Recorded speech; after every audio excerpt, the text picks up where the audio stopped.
Welcome to you Kalyan agriculture institute of technology के online platform पर। आज हम बात करेंगे बीएससी एग्रीकल्चर से स्टूडेंट्स जो फर्स्ट सेमेस्टर में एडमिशन ले चुके हैं, वो एडमिशन लेने के बाद उनका ऑनलाइन प्लेटफॉर्म स्टार्ट हो चुका है। उसमें मेरा सब्जेक्ट है फंडामेंटल ऑफ जेनेटिक्स। आइए देखते हैं fundamentals of genetics.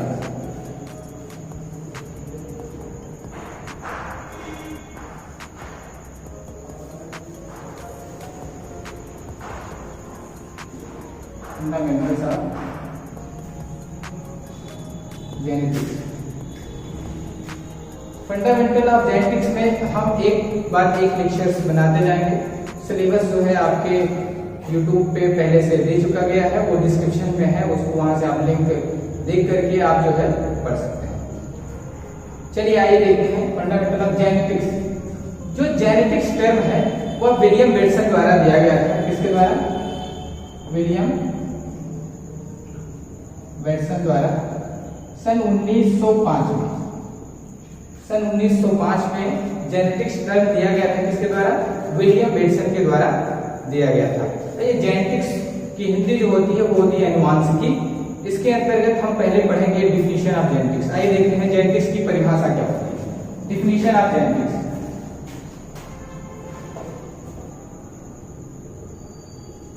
Definition of genetics. Genetics की डिफिनीशन क्या होती है? ये कहा जाता है कि genetics is the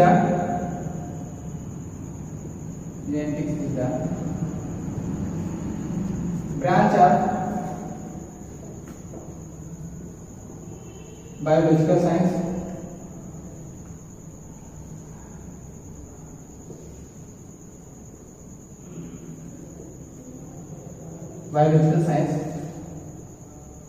which deals study about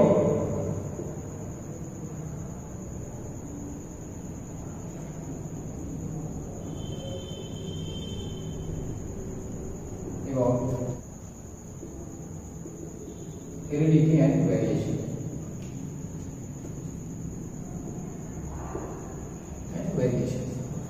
कहा गया कि genetic is the branch of biological science. Biological science पे थोड़ा सा आप कंसंट्रेट करिए। बायोलॉजिकल साइंस क्या होता है?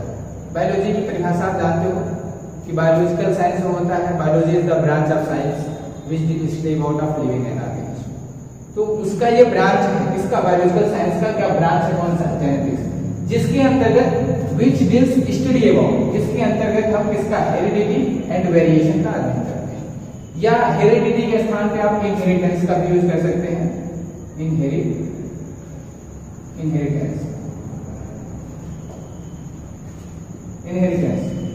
तो इनहेरिटेंस एंड वेरिएशन या हेरिडिटी एंड वेरिएशन।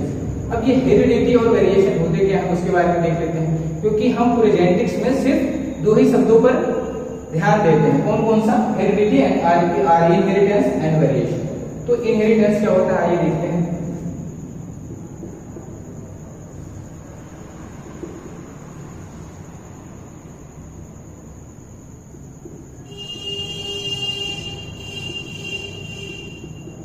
इनहेरिटेंस और हेरिडिटी।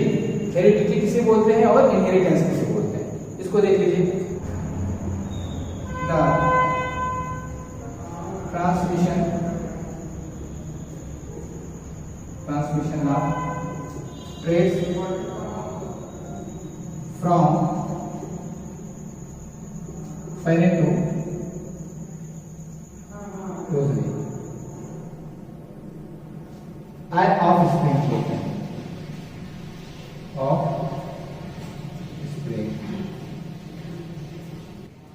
प्रोजेनी को ऑफस्प्रिंग या प्रोजेनी बोलते हैं। Correct. The transmission of traits. Traits का मतलब होता है लक्षण, या दूसरे शब्दों में बोले तो character.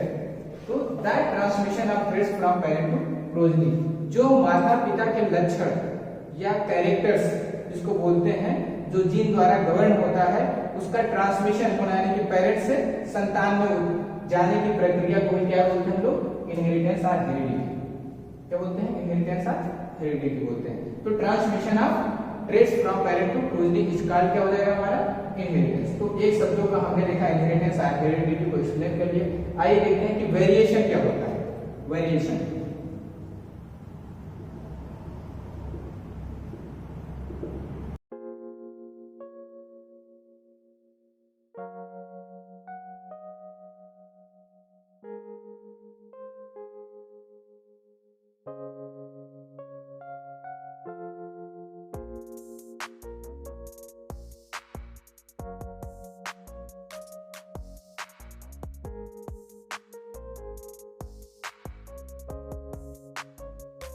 variation, the occurrence of different among the individual belong to single species from one or more traits।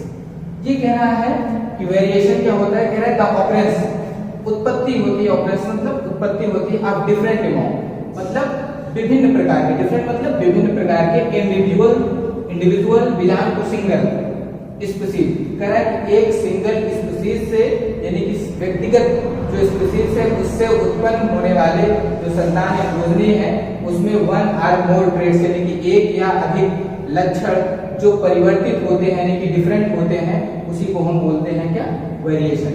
जैसे सपोज दैट मान लीजिए कि पेरेंट्स ऑफ प्रोजनी किसी ह्यूमन के चाइल्ड में जो कैरेक्टर ट्रांसफर होता है यानी कि ट्रांसमिशन होता है उसको हम लोग बोलते हैं इनहेरिटेंस और हेरिडिटी बोलते हैं। अब वो उनके चाइल्ड यानी कि किसी पेरेंट्स के 2 या 3 चाइल्ड्स हैं, 2-3 चाइल्ड्स में जितने उसमें कुछ ना कुछ कैरेक्टर को लेकर के तीनों बच्चों में डिफरेंट होता है, उसी डिफरेंट को हम लोग क्या बोलते हैं वेरिएशन यानी कि इसको बोलते हैं विभिन्नता। तो इस प्रकार से डिफिनेशन जो होता है जेनेटिक्स का, genetic is the branch of biological science which deals study about inheritance or heredity and variation। तो heredity and variations क्या होता है आप देख लें। inheritance और heredity क्या होता है, the transmission of traits from parent to progeny यानी कि जो कैरेक्टर पेरेंट्स से यानी पेरेंट्स से प्रोजेनी में जाते हैं उसको हम क्या बोलते हैं इनहेरिटेंस और हेरिडिटी बोलते हैं। वेरिएशन क्या होता है, जो इंडिविजुअल्स किसी स्पीशीज में उनके चाइल्ड यानी किसी व्यक्तिगत स्पीशीज एक स्पीशीज है उसमें उत्पत्ति जो उनसे चाइल्ड बोर्न उत्पत्ति होती है उन चाइल्डों में जो डिफरेंट पाया जाता है उसको हम लोग क्या बोलते हैं वेरिएशन बोलते हैं। तो जेनेटिक्स की डिफिनेशन, हिस्ट्री ऑफ जेनेटिक्स कि जेनेटिक्स की क्या हिस्ट्री है, इतिहास क्या है जेनेटिक्स का उसके बारे में।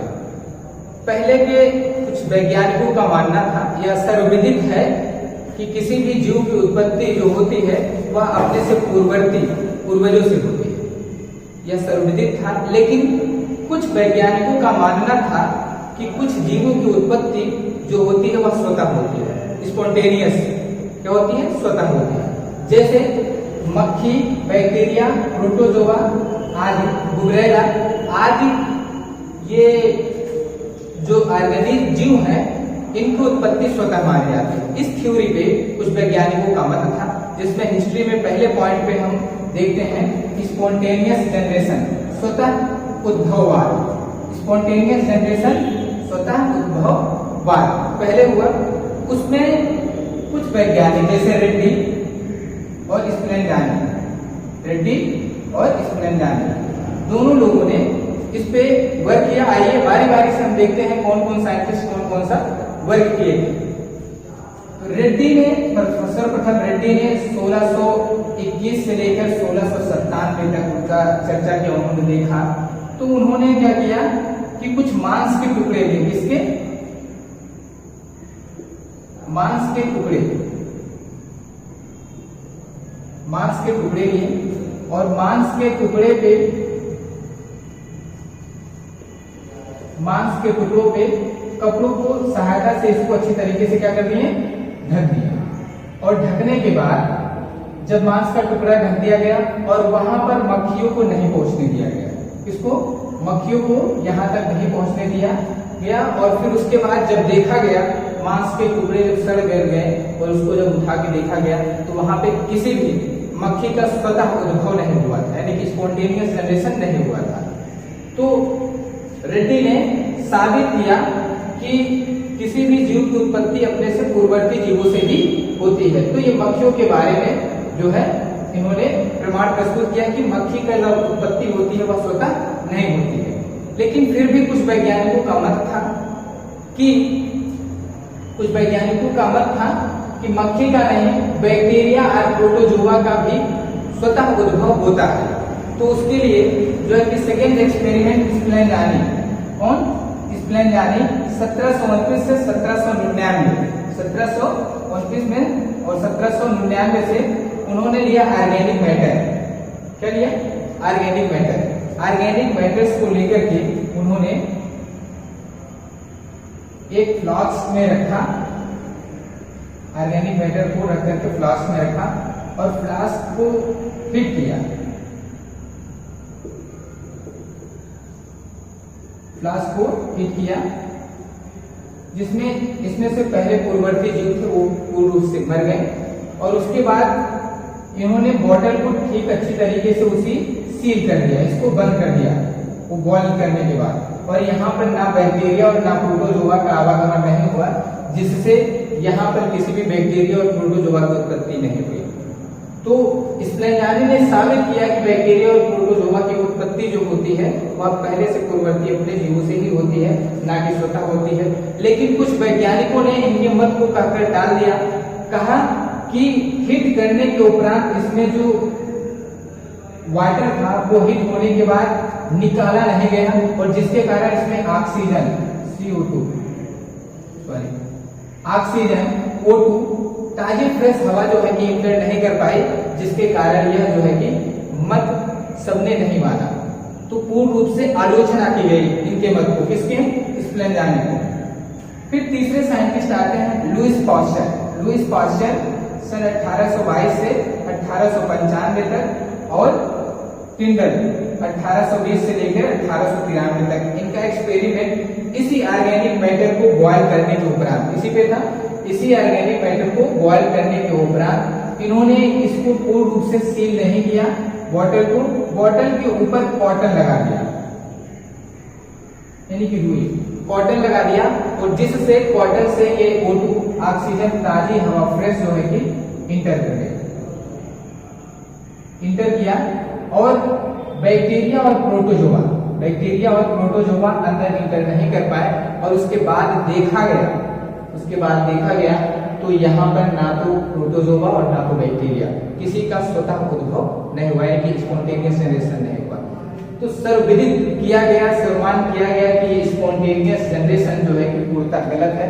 किसी भी जीव की उत्पत्ति अपने पूर्ववर्ती जीवों से होती है, ना कि उनका उत्पत्ति जो है कि स्वतः हो जाती है।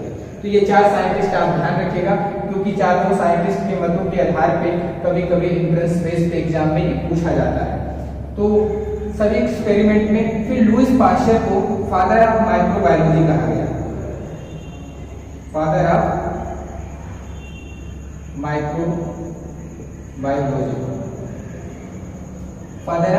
माइक्रोबायोलॉजी कहा गया इसको, लुईस पास्चर को एक्सपेरिमेंट के बाद।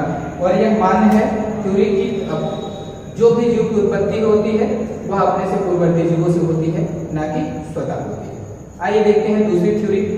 इस पॉइंट है आपका परफॉर्मेशनिज्म या पूर्व रचनावाद। पूर्व रचनावाद का तात्पर्य है कि पहले से रचना हो चुका हो। तो इसमें पहले से सर्वविदित है कि किसी भी जीव की उत्पत्ति होती है या होता है तो उसमें नर और मादा का फ्यूजन होने के बाद ना, fusion of male and female sperms then produce of progeny, तो होता है, पहले से सर्वविदित था। लेकिन कुछ वैज्ञानिकों का मत था ये विदित, अब हम जानते हैं। पहले क्या था कि अरस्तु ने कहा सब्सटेंस ऑफ सेक्सुअल प्रोजेनी, जो सेक्सुअल प्रोजेनी के पदार्थ है वह एक जो होता है फीमेल से और स्पर्म जो होता है वो मेल से प्राप्त होता है, यानी कि अंडाणु जो होता है वो फीमेल से प्राप्त होता है और स्पर्म यानी कि शुक्राणु जो होता है वो मेल से प्राप्त होता है। इन दोनों के फ्यूजन के बाद ही किसी प्रोजेनी की उत्पत्ति होती है। ठीक, तो पूर्व रचनावाद को क्या बोलते हैं? स्वेरेडम ना,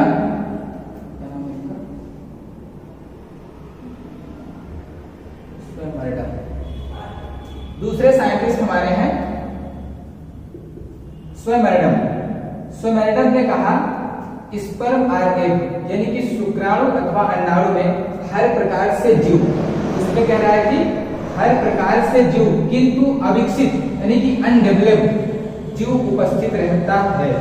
तो कह रहा है कि जो शुक्राणु हो या अंडाणु हो उसमें पहले से जीव क्या होता है, वो अनडेवलप्ड रहता है, अविकसित रूप से पहले से उसमें क्या रहता है, उपस्थित रहता है। ये कौन कहा? सुमेडम ने कहा कि जो स्पर्म है और एग है इसमें जो है कि अविकसित यानी कि अनडेवलप्ड जीव को रहता है, उपस्थित रहता है। उसके बाद जो कहा गया स्पर्म और एग में उपस्थित, सुनिएगा, स्पर्म और एग यानी कि शुक्राणु अथवा अंडाणु में उपस्थित पूर्वोत्पादित एवं अविकसित जीव, जो सुमेडम ने कह रहे हैं कि उसमें से पूर्ववर्ती यानी पहले एवं अविकसित जीव जो को क्या बोलते हैं, होमोकुलस। क्या बोलते हैं? होमोकुलस। यानी कि पहले से जो स्पर्म है और एग है इसमें उपस्थित पहले से अविकसित जीव को क्या बोलते हैं, होमोकुलस। क्या बोलते हैं? होमोकुलस कहते हैं। होमोकुलस की विचारधारा को ही परफॉर्मेनिज्म कहा जाता है, यानी कि पूर्व रचनावाद कहा जाता है। पूर्व रचनावाद किसे कहते हैं? कहा जा रहा है कि स्पर्म और एग में उपस्थित पहले से जो अविकसित और पूर्वोत्पादित जो जीव होते हैं उसी को होमोकुलस कहते हैं, और इसी होमोकुलस की विचारधारा को प्रीफॉर्मेशनिज्म कहा जाता है। इसी विचारधारा को परफॉर्मेशनिज्म कहा जाता है। ये विचारधाराएं जो थी क्या, पूर्व रचनावाद थी। तो पूर्व रचनावाद पहले से जो विकसित जीव है वो उसमें किसी न किसी रूप में जो उपस्थित है, लेकिन कुछ वैज्ञानिकों ने होमोकुलस को देखने से क्या कर दिया, मना कर दिया। देखा गया और फिर एक व्याख्या के तात्पर्य पे कहा गया कि ये होमोकुलस हम साइंटिस्ट या कुछ साइंटिस्टों को देखने से नहीं परे रहा, तो उन्होंने कहा कि यह एक मिथ्या मात्र इमेजिनेशन है, ना कि यह रियलिटी है। यह कह करके ये क्या, पूर्व रचनावाद यानी कि परफॉर्मेनिज्म थ्योरी को क्या किया गया, गलत साबित कर दिया गया। जैसे पहली वाली जो थ्योरी थी वो थी स्पॉन्टेनियस जनरेशन, वो भी थ्योरी गलत साबित हुई और ये भी थ्योरी गलत साबित हुई। आपकी थर्ड हिस्ट्री है एपिजेनेसिस यानी कि अनुजननवाद। एपिजेनेसिस अनुजननवाद। अनुजननवाद एक्चुअली है क्या, पहले इसको डिफाइन कर लेते हैं। कह रहा है एम्ब्रियो के एक समान ऊतक, एम्ब्रियो के एक समान ऊतक यानी कि टिश्यू से वयस्क अंगों के उत्पन्न होने को एपिजेनेसिस कहते हैं। क्या कह रहा है कि एम्ब्रियो में कुछ एक समान ऊतक है, एम्ब्रियो भ्रूण जिसको आप सुन रहे हैं, उस एम्ब्रियो में एक समान ऊतक टिश्यू होते हैं और उसी टिश्यू से वयस्क अंगों की एडल्ट यानी वयस्क अंगों के उत्पन्न होने को एपिजेनेसिस कहते हैं। लेकिन वाल्थ साइंटिस्ट एक है, वाल्थ जो है उन्होंने 1738 से 1794 में क्या कहा, उन्होंने कहा वोल्फ के मतानुसार वयस्क अंगों की उत्पत्ति रहस्यमय जैविक शक्तियों, क्या कहा, रहस्यमय जैविक शक्तियों यानी कि लाइफ फोर्सेस, कुछ रहस्यमय शक्ति है जो लाइफ फोर्सेस के कारण नए सिरे से यानी कि डी नोवो होती है, यानी कि किसी भी जीव की जो वयस्क अंगों की उत्पत्ति होती है वह एक रहस्यमय जैविक शक्तियों के कारण होती है, वह एक नए सिरे से होती है। इसको वोल्फ ने कहा, वोल्फ के मतानुसार। फिर कहा गया दूसरे साइंटिस्ट हैं वान बेयर, और इसी के आधार पे जब वाल्फ ने ये मतानुसार दिया तो इसको एपिजेनेसिस, वाल्फ को एपिजेनेसिस का प्रवर्तक माना गया। एपिजेनेसिस थ्योरी किसने दी थी, वाल्फ ने दी थी। एपिजेनेसिस थ्योरी गिवन बाय वाल्फ। तो एपिजेनेसिस थ्योरी जब 1 नंबर के क्वेश्चन आए थे किसने दिया था, वाल्फ ने दिया था। बाद के साइंटिस्ट जो वान बेयर ने 1992 से 1792 से, दूसरे साइंटिस्ट वान बेयर 1792 से 1876 तक, उन्होंने यह स्पष्ट किया कि, उन्होंने क्या कहा, यह स्पष्ट किया कि वयस्क अंगों की उत्पत्ति पूर्णतः नई ना होकर, वो क्या कह रहे हैं, जो वाल्फ ने कहा था कि वह नए सिरों से यानी कि डी नोवो से, उन्होंने कहा नई ना होकर भ्रूण के उत्तकों जो पहले एम्ब्रियो में यानी कि भ्रूण में उपस्थित है, टिश्यू भ्रूण पे कह रहा है, भ्रूण के उत्तकों के क्रमिक रूपांतरण यानी कि ग्रेजुअल मॉडिफिकेशन क्या कह रहा है, उसी भ्रूण में क्या हो रहा है, रूपांतरण हो रहा है, क्रमिक क्रमागत ग्रेजुअल रूपांतरण हो रहा है, ग्रेजुअल मॉडिफिकेशन से होती है। यानी कि जो वयस्क अंगों का उत्पत्ति होता है वह कहां से होता है, भ्रूण के क्रमिक रूपांतरण से होता है, ना कि वह लाइफ प्रोसेस के कारण होता है। तो वान बेयर ने यह साबित किया और इसी ग्रेजुअल मॉडिफिकेशंस के कारण उत्तकों में परिवर्तन होने से वयस्क अंगों की उत्पत्ति होती है। यह पूरे संसार में यह थ्योरी सर्वविदित है, यह थ्योरी सर्वविदित है और सर्वमान्य है। पूरे विश्व में यह थ्योरी मानी जाती है कि नए अंगों की उत्पत्ति कहां से होती है, ये एम्ब्रियो में जो टिश्यू उत्पन्न होते हैं उनके ग्रेजुअल मॉडिफिकेशन से होते हैं, ना कि नए सिरे से लाइफ फोर्सेस या रहस्यमय शक्तियों के कारण नहीं होता है। फिर भी लेकिन थ्योरी अनुजननवाद यानी कि एविडेंसेस वाल्व द्वारा दिया गया था, यह सर्वमान्य है। अब ये भी मान्य है कि वान मेंडल द्वारा दिए गए थ्योरी में एम्ब्रियो में थर्ड पार्ट्स आपके खत्म हुए। फोर्थ हम देखेंगे अब नेक्स्ट लेक्चर यानी कि सेकेंड लेक्चर में हम फोर्थ हिस्ट्री को लेके आएंगे। तब तक के लिए आप बने रहिए हमारे चैनल पे, देखते रहिए, लाइक कीजिए, सब्सक्राइब कीजिए और शेयर कीजिए। Thanks for watching.